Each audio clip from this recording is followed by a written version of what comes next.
महीने से ऊपर हो गया था, पर नकुल की अभी तक कोई खबर नहीं थी कि वो अपने पापा को लेने कब आएगा। ये कोई पहली बार नहीं था कि नकुल ने ऐसा किया हो। हर बार ऐसा ही होता। जब भी रमेश जी को रखने की उसकी बारी आती, वो समस्याओं से घिरा होता। कभी उसका ऑफिस का काम बढ़ जाता और उसकी छुट्टी कैंसिल हो जाती। मजबूरी में रमेश जी को छोड़ने मयंक को ही दिल्ली जाना पड़ रहा था। हमेशा की तरह इस बार भी रमेश जी की दिल्ली जाने की बिल्कुल भी इच्छा नहीं थी, पर मयंक ने इस ओर ध्यान ही नहीं दिया और दिल्ली का रिजर्वेशन करवा लिया। रमेश जी ने मयंक से पूछा, कुछ दिन तू भी रहेगा ना दिल्ली में? मेरा दिल लगा रहेगा और नकुल को भी अच्छा लगेगा। मन ही मन खींच कर मयंक ने कहा, परसों मेरी जरूरी मीटिंग है, मैं नहीं रुक सकता। रमेश जी के चेहरे पर निराशा के बादल छा गए। कुछ देर बाद रात में खाना और दवाई खाकर वो सो गए।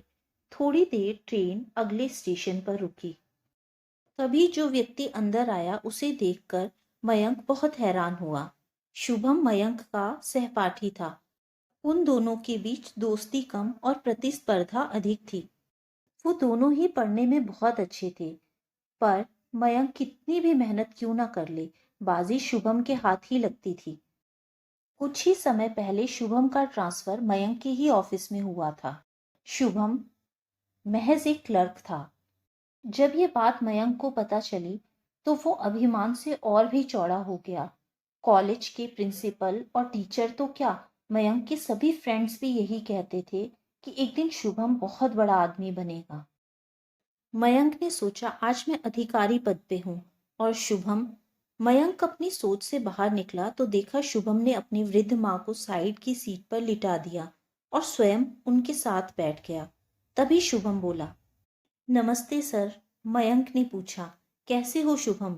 ठीक हूँ सर। कहाँ जा रहे हो? दिल्ली जा रहा हूँ सर। शायद आपको याद हो, मेरा एक छोटा भाई था।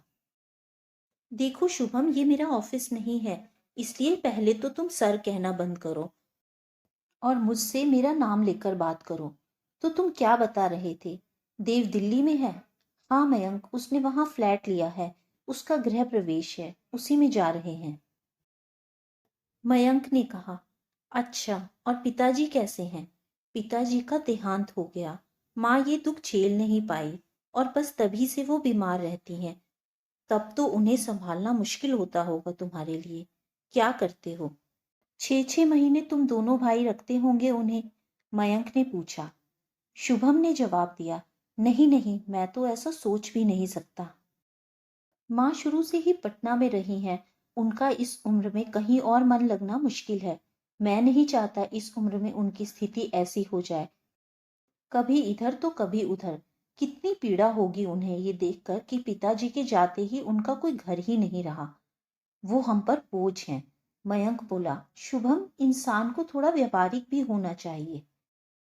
जीवन में सिर्फ भावुकता से काम नहीं चलता। अक्सर लोग दायित्व उठाते उठाते थक जाते हैं और तब ये विचार मन में आने लगते हैं कि अकेले हम ही क्यों करें माँ बाप की सेवा, दूसरा क्यों ना करे। नहीं मयंक, कोई भी काम मुश्किल तभी लगता है जब उसे बोझ समझकर किया जाए। माँ बाप क्या कभी अपने बच्चों को बोझ समझते हैं? शुभम ने कहा, आधे अधूरे कर्तव्य तो बस औपचारिकता होती है। और सबसे बड़ी बात, हमारे काम ही हमारे बच्चों को संस्कारी या संस्कारहीन बनाते हैं। समय रहते ये छोटी सी बात अगर इंसान को समझ आ जाए तो उसका बुढ़ापा सुधर जाए। मयंक को ऐसा लगा मानो शुभम ने उसके मुंह पर तमाचा जड़ दिया हो और वो निशब्द हो गया। सारी रात शुभम की बातें मयंक को बेचैन करती रही। इतने सालों का अभिमान पल भर में चूर चूर हो गया। मयंक को लगा वो इतने ऊंचे पद पर पहुंच गया, पर वो अपने पापा के मन की भावनाओं को, उनके मन की पीड़ा को नहीं समझ सका। उसे लगा, क्या इतना बड़ा मुकाम मैंने सिर्फ अपनी मेहनत के बल पर पाया है? नहीं, इसके पीछे पापा मम्मी की मेहनत भी थी। आखिर उन्होंने ही तो मुझे जीवन में कुछ कर दिखाने की प्रेरणा दी। रात में जब देर तक पढ़ता था तो पापा भी मेरे साथ जागते थे कि कहीं मुझे नींद ना आ जाए। मेरे इस लक्ष्य को हासिल करने में पापा हर समय मेरे साथ रहे। और आज जब पापा को मेरे साथ की जरूरत है तो मैं क्या कर रहा हूँ। मम्मी को मुझ पर भरोसा था, उनके जाने के बाद मैं पापा का ध्यान रखूंगा। जब मम्मी गई तो कितना टूट गए थे पापा, बिल्कुल अकेले पड़ गए थे। उनके अकेलेपन की पीड़ा को मुझसे अधिक मेरी पत्नी ने समझा। उसने कभी नहीं चाहा पापा को अपने से दूर करना, पर मेरा ये मानना था कि कोरी भावुकता से लिए गए फैसले अक्सर गलत साबित होते हैं। इंसान को प्रैक्टिकल अप्रोच से काम लेना चाहिए। अकेले मैं ही क्यों पापा का दायित्व उठाऊं, मेरा बड़ा भाई क्यों ना उठाए। जबकि पापा ने दोनों को बराबर का स्नेह दिया, पढ़ाया लिखाया, तो दायित्व भी तो दोनों का बराबर है।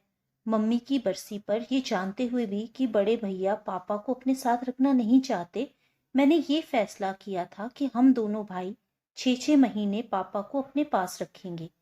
पापा को जब इस बात का पता चला तो वो कितने निराश हो गए थे। सारी उम्र पापा पटना में रहे थे, सभी दोस्त रिश्तेदार यहीं पर थे, जिसके सहारे उनका समय बहुत अच्छा बीत जाता था। किंतु सोचते सोचते मयंक ने एक गहरी सांस ली। उसकी आंखों से आंसू बह रहे थे। वो सोच रहा था ये क्या कर दिया, पापा को तो असहनीय पीड़ा पहुंचाई ही, मम्मी के साथ भी विश्वासघात कर दिया। आज मम्मी जहां भी होंगी, पापा की स्थिति पर उनकी आत्मा दुखी होगी। क्या वो कभी मुझे क्षमा कर पाएंगी। रात में कई बार शुभम की माँ का शुभम को आवाज देना और हर बार शुभम का चेहरे पर बिना शिकन लाए उठना मयंक को सोचने पर विवश कर रहा था। उसे देखकर मयंक को एहसास हो रहा था कि इंसानियत और बड़प्पन हैसियत की मोहताज नहीं होती, वो तो दिल में होती है। अचानक मयंक को ये एहसास हुआ, उसके और शुभम के बीच आज भी प्रतिस्पर्धा जारी है। इंसानियत की प्रतिस्पर्धा, जिसमें आज भी वो मयंक से बाजी मार ले गया था। पद भले ही मयंक का बड़ा था, किंतु शुभम का कद उससे बहुत ऊंचा था। ट्रेन दिल्ली पहुंची तो मयंक शुभम के पास गया और भावुक होकर बोला, शुभम मेरे दोस्त, चलता हूँ, ये सफर मुझे जिंदगी भर याद रहेगा। कहते ही उसने शुभम को गले लगा लिया। हैरानी और खुशी से शुभम मयंक को देख रहा था। मयंक बोला, अपनी फैमिली को लेकर कभी मेरे घर आना। शुभम ने जवाब दिया, यार आऊंगा क्यों नहीं, आखिर इतने वर्षों के बाद मुझे मेरा दोस्त मिला है। मयंक ने रमेश जी के साथ टैक्सी पकड़ी और ड्राइवर से एयरपोर्ट चलने को कहा। रमेश जी हैरानी से बोले, एयरपोर्ट क्यों। भावुक होकर मयंक उनके गले लग गया और रूंधे गले से बोला, पापा मुझे माफ कर दीजिए, हम वापस पटना जा रहे हैं और आप हमेशा वहीं अपने घर में रहेंगी। रमेश जी की आंखें नम हो गई और चेहरा खुशी से खिल गया। जुग जुग जियो मेरे बच्चे, उन्होंने जवाब दिया। फिर कुछ पल के लिए उन्होंने अपनी आंखें बंद कर ली, फिर चेहरा उठाकर आकाश की ओर देखा, मानो अपनी पत्नी से कह रहे हो, तुम्हारा विश्वास सही था। तो दोस्तों, उम्मीद है आपको आज की ये कहानी पसंद आई होगी। कहानी पसंद आई हो तो वीडियो को लाइक करें, चैनल को सब्सक्राइब करें, ताकि आने वाली कहानियां आप तक पहुंचती रहें। Thank you friends.